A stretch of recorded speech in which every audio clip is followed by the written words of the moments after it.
Welcome, here I've got Lenovo K6 and I'm gonna show you how to turn on and off the camera leveler at this device.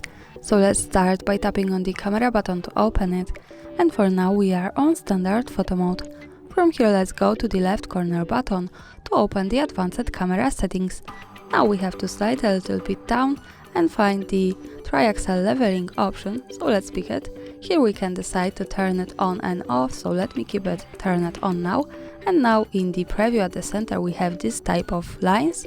This is useful, for example, when we want to be sure that we hold our device steady when we need to take straight picture. And as you can see, this is how it works. So this is our leveler, and of course when we don't need it, we have to go back to the left corner settings, slide down again to triaxial leveling and turn it off. So for now in the preview, the leveler has gone. And that's all, thanks for watching, subscribe our channel and leave the thumbs up.